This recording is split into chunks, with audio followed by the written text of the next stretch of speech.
Bienvenue dans Les Clés pour comprendre, le podcast pédagogique de la liste Dinard, notre bien commun. Dans ce nouvel épisode, nous retrouvons Marie-Claire Mervin, adjointe aux finances et aux ressources humaines. Elle répond à Marie sur le fonctionnement des finances de la ville. Bonne écoute. Marie-Claire Mervin, bonjour.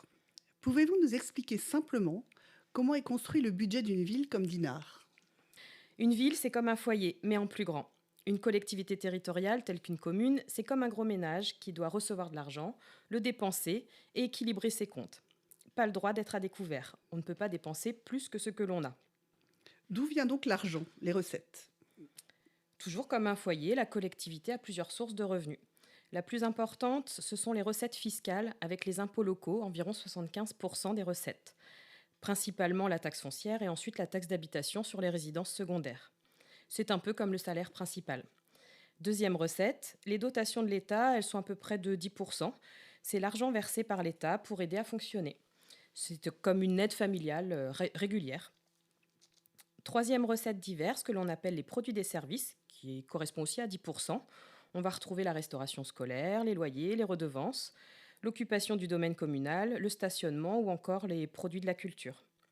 C'est un peu comme les petits compléments de revenus. Les emprunts, ce sont uniquement pour certains projets, comme un crédit pour acheter une maison, pas pour faire ses courses. Et du côté des dépenses, à quoi sert l'argent ? On va séparer ici deux grands types de dépenses. Le budget de fonctionnement, ça c'est le quotidien, c'est tout ce qui fait tourner la collectivité au jour le jour. Par exemple, les salaires des agents, l'électricité, le chauffage, l'entretien des bâtiments, des voiries, les subventions versées aux associations. On va dire que c'est comme les courses, les factures, le loyer, l'abonnement Internet pour un particulier. Ce fonctionnement doit être payé avec les recettes courantes, surtout pas avec un emprunt. On a ensuite le budget d'investissement. Les projets, ça va être les projets plus à long terme. C'est pour construire, rénover, acheter durablement. Par exemple, ça va être des travaux de rénovation des écoles, des nouvelles routes, des bâtiments ou encore l'achat de matériel. C'est un peu comme acheter une maison ou refaire sa toiture ou encore acheter une voiture. Ici, bien sûr, l'emprunt est autorisé car ça sert pour plusieurs générations. Le lien entre les deux, c'est l'épargne. Si la collectivité gère bien son fonctionnement, que les recettes de fonctionnement sont supérieures aux dépenses de fonctionnement, cela génère de l'épargne. Et cette épargne sert à financer une partie des investissements et donc à limiter le recours à l'emprunt. En fait, comme un ménage qui met de côté pour ses travaux. Vous venez d'évoquer le budget principal, le budget ville. Mais il existe aussi des budgets annexes qui sont au nombre de 4 à Dinard. Pouvez-vous nous expliquer ? Alors en effet, ils sont au nombre de 4. On a le service des eaux, l'assainissement, le port public et le Dinard Festival du film britannique. C'est comme un compte séparé pour une activité bien précise.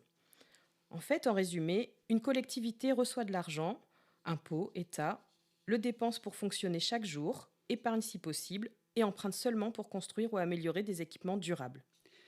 Parlons de la fiscalité locale. Quels sont les impôts locaux à Dinard ? Et ont-ils augmenté depuis 2020 ? Comme je viens de le préciser tout à l'heure, en fait, le 3/4 des recettes de la ville sont des recettes fiscales, avec les impôts locaux, où nous retrouvons la taxe foncière sur le bâti ou encore le non-bâti, la taxe d'habitation sur les résidences secondaires, mais aussi les produits des jeux liés au casino et les droits de mutation sur les ventes de biens immobiliers. Concernant les taux communaux pour la taxe foncière et la taxe d'habitation, ils n'ont connu aucune augmentation depuis de nombreuses années. Pour l'exercice 2024, la ville de Dinard a eu la possibilité de mettre en place une surtaxe spécifique sur la taxe d'habitation des résidences secondaires. Pourquoi cette surtaxe ? Parce qu'il était possible dans certaines communes dites zones tendues ou assimilées.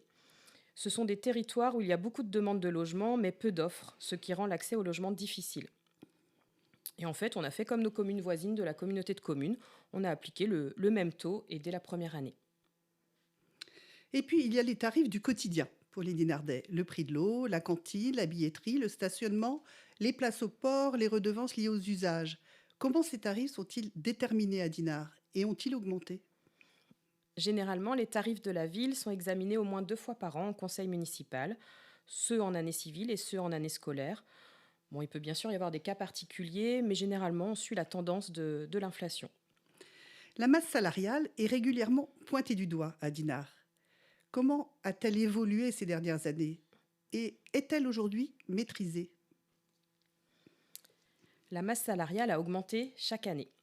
Cependant, il n'est pas pertinent de la comparer à 2020 ou même 2021, car ces 2 années ont été les plus faibles, même plus faibles que les années précédentes, car elles ont été impactées par la crise sanitaire, la crise Covid.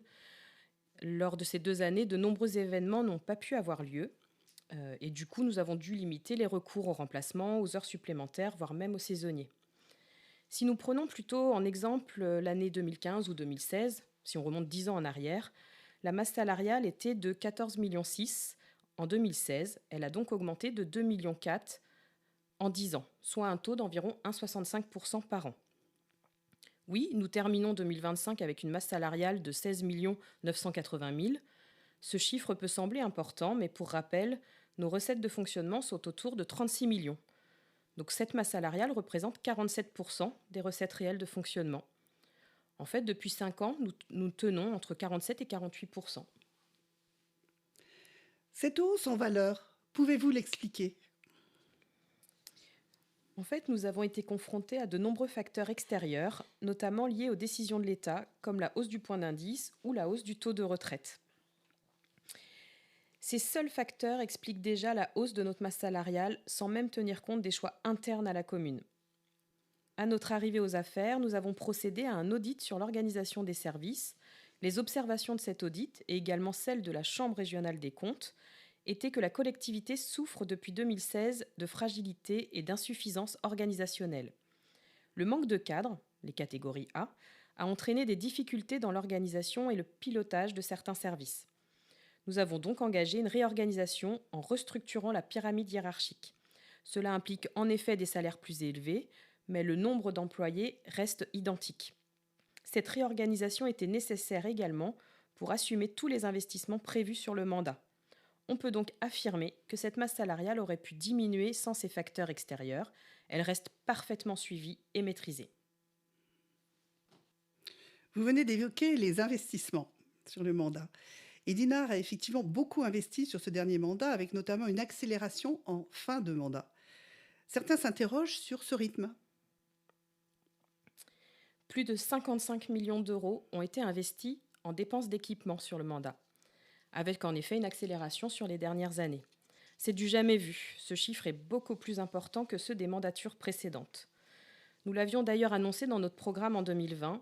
Nous avons été élus sur un projet ambitieux, en particulier sur les gros travaux pour rénover et embellir la ville, ce qui nécessite de gros investissements. La crise sanitaire a certes ralenti nos premiers efforts au début du mandat, mais les choses se sont nettement accélérées par la suite, grâce à la réorganisation des services, au maintien d'une épargne satisfaisante et à la mise en place des moyens financiers nécessaires pour investir. Donc malgré cette crise sanitaire mondiale, une explosion des coûts de l'énergie, nous avons réussi à maintenir notre épargne nette et je vous rappelle que c'est cette épargne nette qui nous permet en partie d'investir. Pouvez-vous justement me parler de la dette de la ville? Lors de la présentation du rapport d'orientation budgétaire, le débat a porté sur l'endettement, trop important aux yeux de certains. Que pouvez-vous nous en dire? L'encours de la dette a en effet augmenté, mais les ratios sont maîtrisés. Tout d'abord, cette dette, elle est passée de 19,140 millions en 2020 à 23,990 millions en 2026, mais reste maîtrisée et raisonnable. Pour la mettre en perspective, nos recettes de fonctionnement dépassent 35 millions et les emprunts ont été contractés de manière raisonnable. On dit que vous n'auriez pas joué la prudence dans un contexte d'instabilité. L'imprudence, je pense qu'elle aurait été de ne rien faire, de laisser se dégrader nos équipements, de reporter sans cesse les décisions difficiles. Si nous voulons rénover la ville et donc investir, c'est tout à fait normal d'emprunter, mais toujours de manière, comme j'ai pu le dire précédemment, de manière raisonnable et soutenable pour les années à venir. Le sujet de la dette publique est un sujet pour tous les Français, et on en parle beaucoup. En quoi la dette de l'État est-elle fondamentalement différente de celle d'une collectivité comme Dinard? La dette de l'État, c'est vrai que les gens font souvent l'amalgame entre la dette de l'État et la dette d'une ville. La dette de l'État est totalement différente de celle d'une commune, car l'État émet sa propre monnaie et peut lever des impôts sur tout le pays, ou encore emprunter à grande échelle. Tandis qu'une commune, elle ne peut pas dépenser ou rembourser Enfin, elle peut que rembourser avec ses propres ressources locales. Autrement dit, une commune doit gérer sa dette de manière très prudente, alors que l'État peut se permettre plus de souplesse. Et que nous disent les principaux indicateurs sur la santé financière de la collectivité? En fait, il existe deux ratios. Deux ratios doivent être suivis, la capacité de désendettement et le taux d'épargne brute. Tout d'abord, la capacité de désendettement. On va essayer de ne pas être trop technique, mais elle indique dans quelle mesure une collectivité peut faire face au remboursement de sa dette. En fait, ce ratio répond à la question suivante. En combien d'années la collectivité peut-elle rembourser la totalité du capital de sa dette en supposant qu'elle y consacre l'intégralité de son épargne brute? En fait, c'est un résultat présenté en années et il est généralement admis qu'un ratio de désendettement de 10 à 12 ans est acceptable et qu'au-delà de 15 ans, la situation devient dangereuse. Pour la ville de Dinard, la capacité de désendettement est restée comprise entre 3 et 4 ans pendant la majeure partie du mandat, pour atteindre à peine 6 ans depuis 2024, ce qui reste largement inférieur au seuil d'alerte. Par ailleurs, ce niveau est comparable à celui d'autres villes de la même strate. Cela signifie clairement que Dinard peut rembourser sa dette sans difficulté et n'est pas en situation de risque. Ce ratio est sain et maîtrisé. Malgré un recours inédit à l'emprunt en 2024, la ville reste dans ses standards solides pour une station touristique très investie. Qu'en est-il du deuxième ratio, c'est-à-dire le taux d'épargne brute? Ce ratio, lui, indique la part des recettes de fonctionnement qui peuvent être consacrées pour investir ou rembourser de la dette, ayant servi à investir, bien sûr.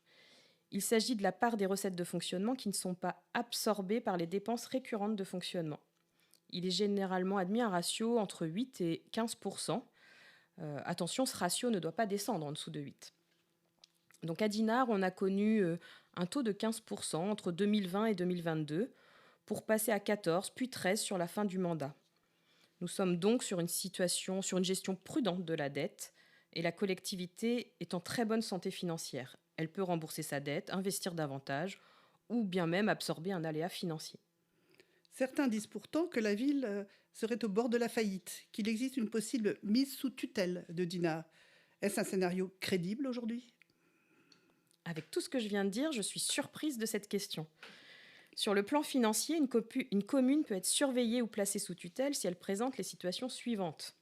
Des difficultés financières graves et être en incapacité du coup de voter son budget en équilibre, un endettement excessif, une dette beaucoup trop élevée par rapport aux ressources ou une incapacité à rembourser, ou encore une épargne insuffisante, capacité de désendettement trop longue, ou encore des retards de paiement récurrents aux fournisseurs ou aux agents. Une ville peut donc être mise sous tutelle si sa gestion financière ou administrative est jugée dangereuse pour son fonctionnement. Mais pour une commune qui maîtrise ses finances, le risque est extrêmement faible. Nous pouvons donc affirmer qu'à ce jour, le risque est totalement écarté pour Dinard. En résumé, que pouvez-vous dire aux Dinardais, aux Dinardaises sur l'état financier de leur ville aujourd'hui? Pour conclure, nous assumons d'avoir investi pour réparer Dinard, d'avoir emprunté de façon raisonnable, d'avoir utilisé une partie de nos réserves, d'avoir privilégié l'action plutôt que l'attentisme. À la fin de ce mandat, nous ne laissons pas une ville sous tutelle ou à bout de souffle. Nous laissons une ville mieux équipée, une ville financièrement saine, une ville prête à affronter les défis à venir. Merci Marie-Claire Mervin.